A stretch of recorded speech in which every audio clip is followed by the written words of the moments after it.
여러분, 우리가 디지털 원주민을요, MG 그럽니다. 누군 또 MG라고 하는데, 저는 MG라고 부를게요.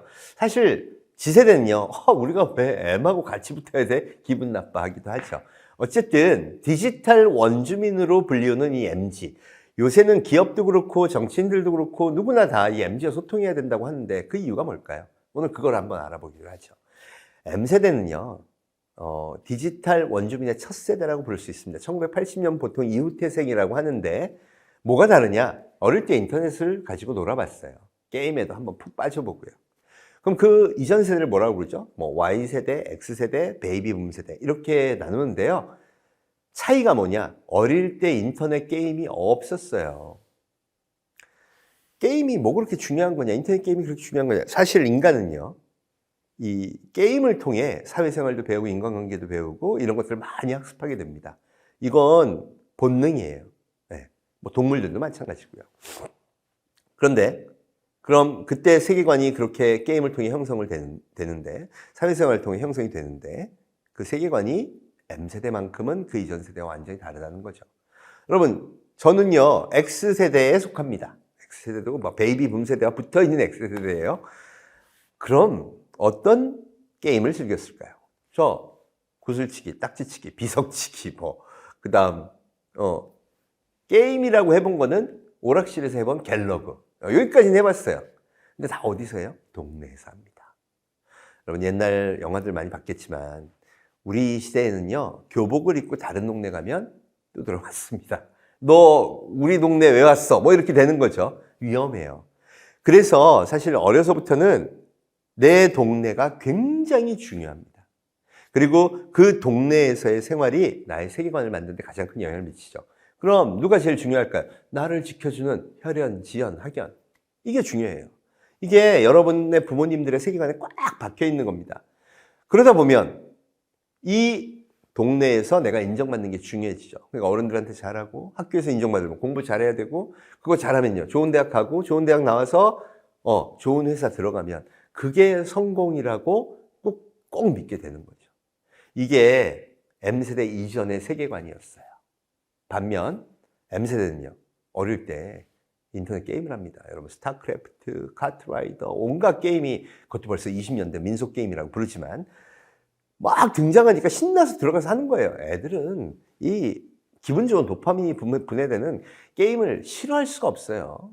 오프라인 게임이 되건 온라인 게임이 있으면 하게 되는 겁니다. 그래서 들어가서 막 했더니요, 와, 전 세계 사람들 다 만나네. 막 한인일전을 하고 한중전을 하고 세계 인종과 국경과 이런 거 상관없이 인터넷에서 모든 사람을 만나는 거예요. 그뿐인가요? 레벨이 달라요. 레벨이 다르다는 게 뭐냐? 아니, 세상에 이 게임이 엄청나게 어려운 거야. 전략 게임에 막 세계 챔피언도 나오고요. 막 프로 리그가 생기고요. 이거 잘하면 뭐한테 인정받는 분위기. 그래서 사실 중독이 많았던 거예요. 왜? 인간이라는 게 이런 거 있잖아요. 내가 뭔가 잘나 보이고 싶은데 저 게임을 잘하면 누군가 인정해줘. 그러면 잘하고 싶죠. 그래서 중독이 많이 돼요. 그런데 중독이 마냥 나쁜 게 아니라 중독이 되다 보니까 저 게임을 한번 잘해보려면 뭘 배워야 되지? 인터넷을 배우고요.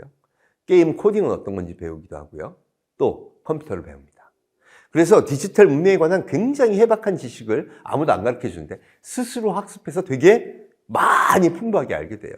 그러다가 뭐가 돼요? 게임 개발도 하고 사업도 만들고 이렇게 되는 거죠. 이 세계관이 다른 M세대들이 모여서 중독에서 벗어나서 시작한 게 디지털 문명의 출발이다.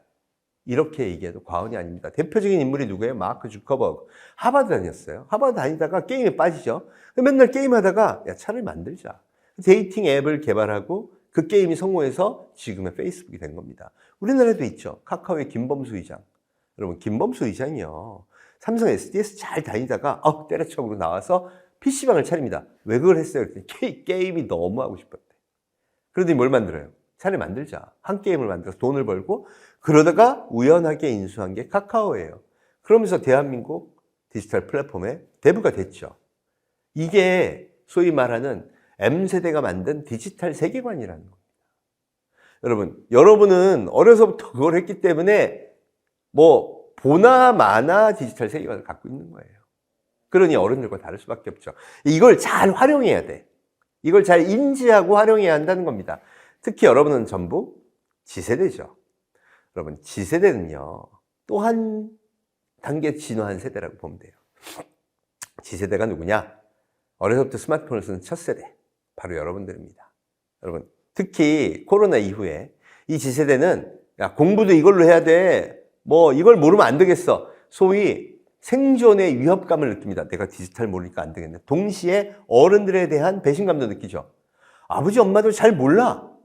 선생님들 더 몰라. 뭐 강의하자 그러니까 안 되겠다. 다 EBS 링크 걸었어.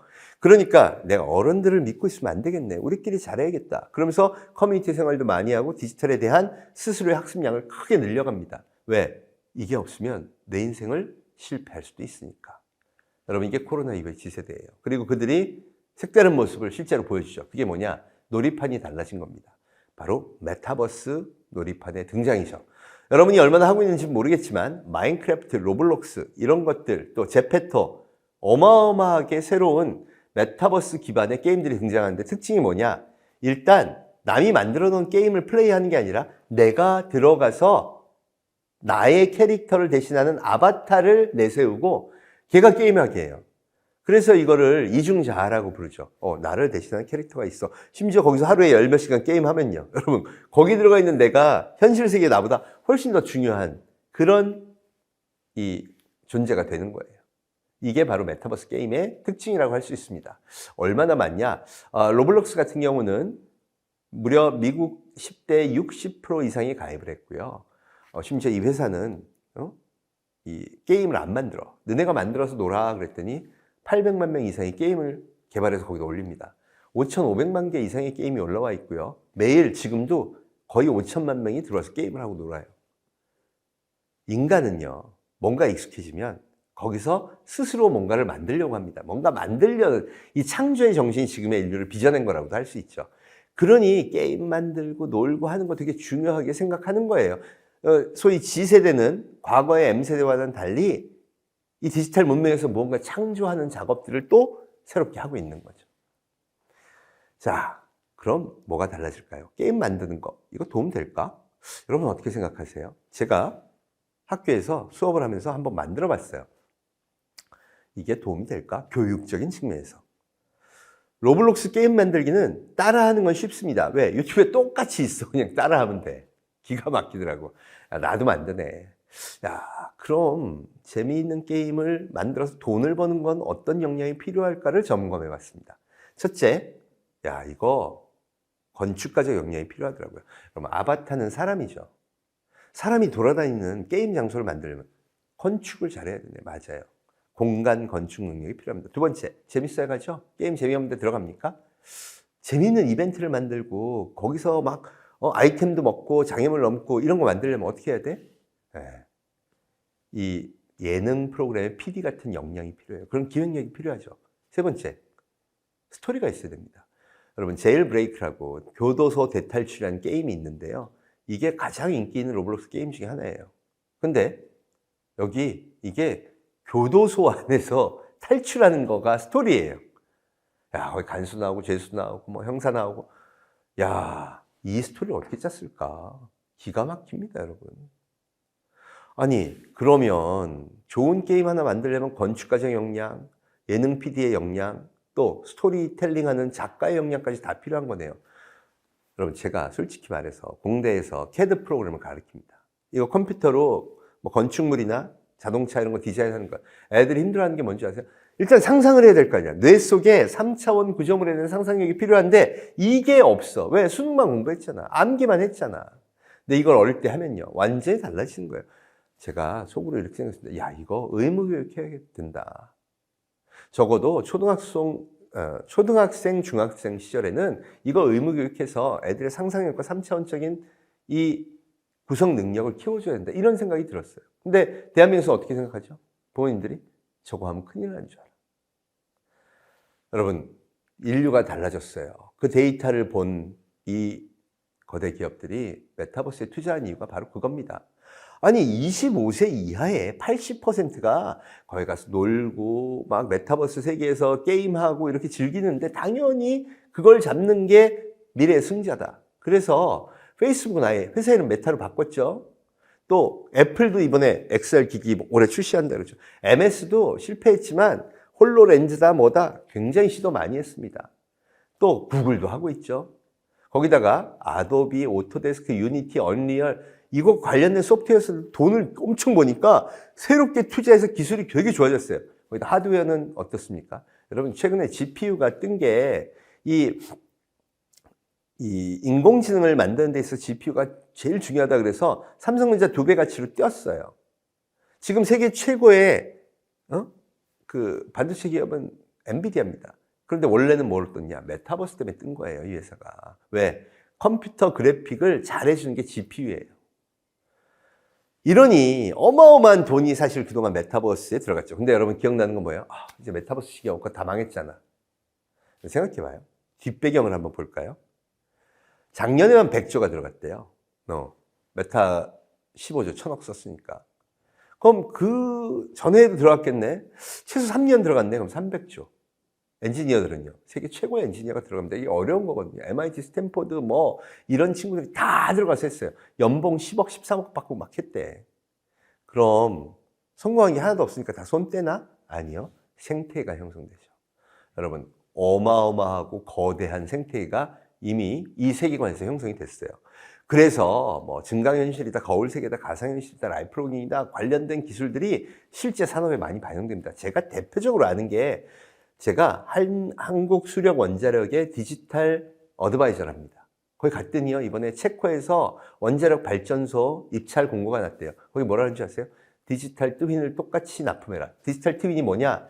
원자력 발전소를 지었으면 가상현실로 애들 게임처럼 메타버스를 탁 해서 똑같이 내라. 거기 센서랑 실제 센서랑 다 똑같이 하고 이걸로 완전히 관리할 수 있게. 제가 시범 시스템 구축한 걸 봤어요. APR 1400 우리 수출 모델이죠. 들어갔더니 게임처럼 진짜 다 돌아다닐 수 있어. 그리고 거기 센서에서 나온 게 데이터가 찍으면 다 나와요. 그리고 심지어 거기다 AI를 도입해. 앞으로는. 그렇게 해서 여기 온도가 높아요, 이상해요, 뭐 이런 것들을 스스로 점검하게 만드는 거예요. 그걸 체코가 요구하더라는 겁니다. 체코가 그렇게 디지털 발전한 나라도 아닌데, 여러분, 연구 트렌드 보면 다 나오죠. 왜 요구했느냐? 납품 일자가 2035년입니다. 여러분, 2035년에는요, 디지털 인류가 저걸 오퍼레이션하고, 그걸 준비하고 할 거예요. 그러니까 거기에 맞춰서 그걸 요구한 거야. 그 얘기는 뭐야? 여러분이 일할 시기야. 여러분이 디지털 트윈을 만들고 디자인하고 그거랑 실제 플랜트를 연결해서 새로운 세계관을 건설하고 새로운 비즈니스 모델을 만들어야 한다는 거예요. 그러니 미리 준비하라는 겁니다. 이게 뭐 한두 개겠어요? 자동차면 자동차, 건설이면 건설, 다 그래서 지금 난리가 난 거예요. 그뿐인가요? 새로운 경제관까지 도입합니다. 이게 또 무서운 건데요. 거기서 등장하는 게 NFT, 암호화폐 이런 거예요. 실제로 로블록스나 제페토 해본 분들은 알겠지만 여기서는 다 뭐로 거래를 하냐? 디지털 아이템을 실생활처럼 거래하는데 사람들이 각국에서 다 들어오니까 돈 대신 코인을 씁니다. 이게 코인 경제죠. 네. 로블록스에서 만화 같은 걸 쓰는데 그러면 그건 현금화 어떻게 하느냐? 자기 국가에 있는 코인 거래소에서 현금으로 바꾸는 거예요. 이런 거에 익숙한 지세대가 25세 이하가 80%야. 그럼 야 이런 생각을 안 할까요? 가만히 있어봐. 우리 꼭 게임에서만 이거 해야 돼? 우리끼리 디지털 아이템 만들고 거래하는 방법은 없을까? 국경 없이 말이야. 원화나 달러 말고. 그래서 등장한 게 NFT예요. 그리고 그걸 하자는 게 이더리움 같은 스마트 컨트랙을 겸비한 화폐가 되는 겁니다. 어떻게 하는 거냐? NFT, 블록체인 기술을 이용해서 어떤 디지털 아이템을 국가나 기업에 귀속되지 않고 등록을 하자. 우리를 치면 아파트 등기 권리증이라고 생각하면 돼요. 블록체인 기술 썼더니 야 그게 되네. 이건 누가 만들었고 지금 소유는 누구야. 거래가 끝나면요 소유주가 바뀌어. 그런 시스템이 딱 세팅이 되고 나니까 거래가 시작됩니다. 여러분 저기 모자이크처럼 생긴 저 작품이요 780억짜리야. 아티스트들이 나와요. 또 게임 회사들은요 야 디지털 아이템 거래는 우리가 원조지. 집행범 2억짜리 이거 우리 원조잖아. 그러니까 막 NFT를 기반으로 한 게임들을 막 투자하기 시작합니다. 또 엔터기업. 지민이 셀카를 찍어요. 그리고 거기다가 사랑합니다 아미 그렇게 녹음까지 했어. 이거 디지털 파일이죠. NFT 등록하고 팔면 팔릴까 안 팔릴까? 팔리시지. 그러니까 이 엔터기업들이 소위 이 NFT 시장에 막 투자하기 시작해요. 방시혁 대표가 5천억을 넣었잖아요. 이렇게 해서 소위 말하는 소위 말하는 G세대가 주도하는 NFT 시장 경제가 시작되는 겁니다. 여러분, 이게 어떻게 보면 앞으로의 미래를 다 바꿀 수 있다는 거죠.